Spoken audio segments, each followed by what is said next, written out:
right? So our next topic is pH, and that's a subject that, or a term at least, that most folks have heard about, even if you haven't really heard a whole lot about acids and bases. We know that it applies to, what things like, what we drink and eat, whether it's drinking water, cleaners, pool water, aquarium water, you name it. pH is an important concept. So what does it mean? Um, it literally means power of hydrogen. So it tells us the amount of hydronium in a solution. So hydrogen ions, which when attached to a water molecule, or hydronium, are what we're measuring here. So in pure water, we should find that hydronium and hydroxide are exactly equal concentration. And they're both a very small concentration, 1 times 10 to the minus 7 molar. And that's because if you go back to our self-ionization or auto-ionization of water, two water molecules collide, they're going to form one hydronium and one hydroxide. So that 1-to-1 ratio means that unless we have additional hydronium or hydroxide being brought in by an acid or a base, the concentration of both of those ions should be the same. So adding hydronium, so let's say we have our pure water sample and we want to add an acid to it, some lemon juice, some vinegar, whatever. We're essentially adding hydronium to that pure water. That will always decrease the hydroxide proportionally. And it does that because it's going to speed up the reverse reaction. So when the reverse reaction, when we add hydronium concentration rises, right? It goes up. Then that means according to Le Chatelier's principle, which direction is going to speed up, right? You should say that the reverse direction is going to speed up. And if the reverse direction speeds up because of the added hydronium, for every hydronium we've added, we will lose one hydroxide. And again, that's all because of Le Chatelier's principle. So what this means to us in terms of like a mathematical relationship, it means hydronium and hydroxide concentrations. Well, as one goes up, the other goes down proportionally. So we call that an inverse relationship, or that they are inversely related. Another way to express this is using KEQ, but for this particular reaction, it gets a special symbol, sort of like dissolving as KSP. Well, in this case, it's so special that this particular reaction gets its very own symbol, and that is KW. And so KW, since liquids get left out of KEQ expressions, KW is simply equal to the two products over 1, or concentration of hydronium times concentration of hydroxide. And since we already said that in pure water, they're each 10 to the minus 7, then that means that if we multiply them together, our KW value, at least at room temperature, and that's really all we're going to talk about, but our KW value will always be 1.0 times 10 to the minus 14. And if you go back to what we just said, for every hydronium we might choose to add, right, for every time hydronium goes up by 1, hydroxide goes down by 1, or if hydronium goes up by 3 million ions, hydroxide goes down by 3 million ions. It's an inverse relationship. And so what that means is the product of these two numbers, as one goes up, the other goes down proportionally, the product, though, will always remain the same. So that is a true constant at room temperature, a KW of 1 times 10 to the negative 14 molar, and it's molar squared. All right. So another way to look at this is to talk about an acidic versus a basic solution. So for example, if we want to say that we have an acid, that means the hydronium concentration, if it's acidic, must be greater than 1 times 10 to the minus 7, because that's the concentration of hydronium in pure water. And by the same token, we would say that, well, since hydroxide is inversely related to hydronium, that it must be less than 1 times 10 to the minus 7. Or we could also say that a base will always have smaller concentration of hydronium than hydroxide, because just like acids, adding hydronium causes hydroxide to go down. Well, when we dissolve a base in water, that makes hydroxide go up and hydronium go down proportionally. Okay, so let's get into actually what pH is. So pH is just an easier way of expressing hydronium concentration for a solution.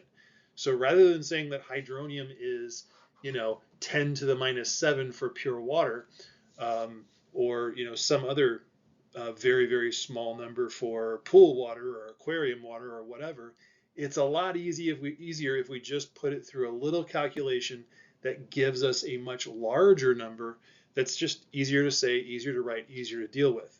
So rather than using scientific notation and talking directly about the concentration of hydronium, we simply say that pH is the negative log of hydronium concentration. And before you groan or get upset because we're using logs, we really are just using the calculator. It's log base 10. Most calculators will assume that the base is 10, but you're literally just plugging in whatever the hydronium concentration is and hitting the negative sign and then the log, or it might be done in a slightly different order depending on your calculator.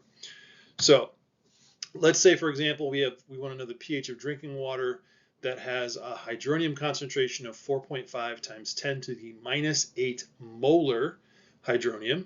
Well, we just plug it into the equation. So if we are given the concentration of hydronium, we just simply take the negative log of 4.5 times 10 to the minus 8. And so what you're going to find is the pH won't be far off of the absolute value of the exponent. Usually, if the coefficient is 1, it will be the absolute value of the exponent. So if this had been 1 times 10 to the minus 8, the pH would have ended up being 8. But since it's not 1, it'll be probably 7 point something. But at any rate, we plug it into the calculator and we get 7.35.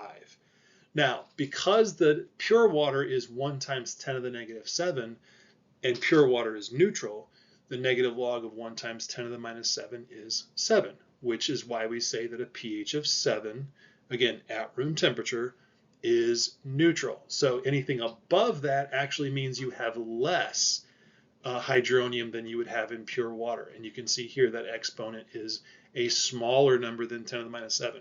So if you have less hydronium, it should make sense that your pH would be somewhat basic, or above 7 pH. So the lower the pH, the more acidic, or you could say the more hydronium and less hydroxide that you have. Another thing we can calculate is pOH. You don't hear as much about this, but it's essentially just pH for hydroxide. So it's literally just the negative log of hydroxide instead of hydronium. It's very simple. Now, because hydronium and hydroxide are inversely related, as one goes up, the other goes down, the same is true of pH and pOH. So if hydronium is very high, the pH will be very low, but that will mean the hydroxide is very low and the pOH will be very high. And for any solution, because as pH goes up, pOH goes down, when you add them, you will always get 14. So if we wanted the pOH of our drinking water that had a pH of 7.35, it would just be 14 minus 7.35, so 6.65 would be the pOH. But again, because pOH is the opposite of pH, having a number below 7 actually means for pOH that you're basic and not acidic. All right, let's take a look at a couple of examples. Calculate the pH of 0.0058 molar chloric acid. Now, it's very important to understand that chloric acid is a strong acid. So you see that up there, calculating pH and pOH from a strong acid or base. So this is one of our strong acids. And that's important because when I'm looking for the pH, I don't want the concentration of the acid. I want the concentration of the hydronium to take the negative log of it.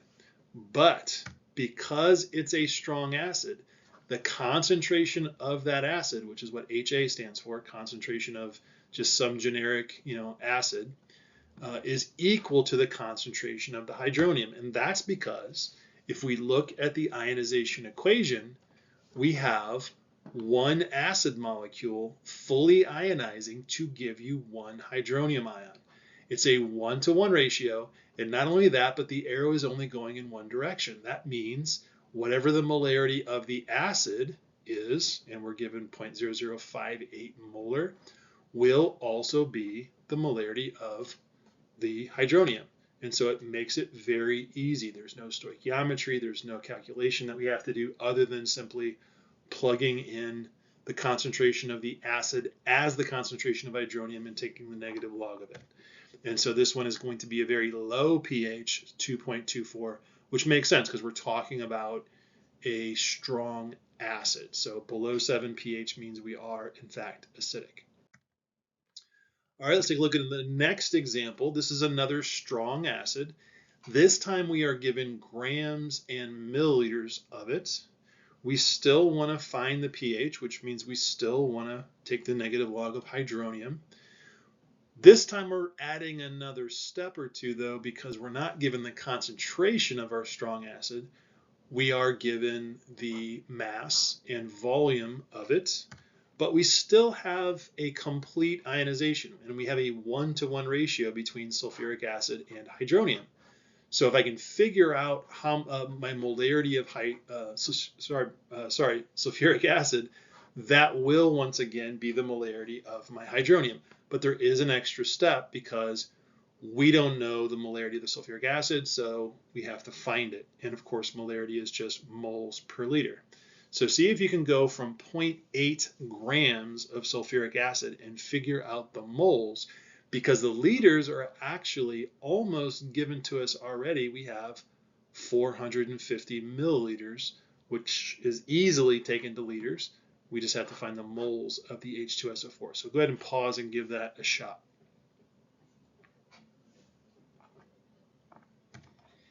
Okay, so hopefully you got 0.00816 moles of H2SO4. And knowing that that is H2SO4 and hydronium are 1-to-1 and it's a strong acid, now that I have my moles of H2SO4, I'm going to divide it by the 450 milliliters, which taken to liters is 0.45. And that molarity now can act as the molarity for hydronium as well, because it's a strong acid. So I just take the negative log of it, and I should get, again, a very acidic 1.74 pH. And there's no unit on pH, so you don't have to worry about adding a unit to this, by the way. Okay, last one. Similar in that we are given grams and milliliters. This time, though, calcium hydroxide is a strong base, right?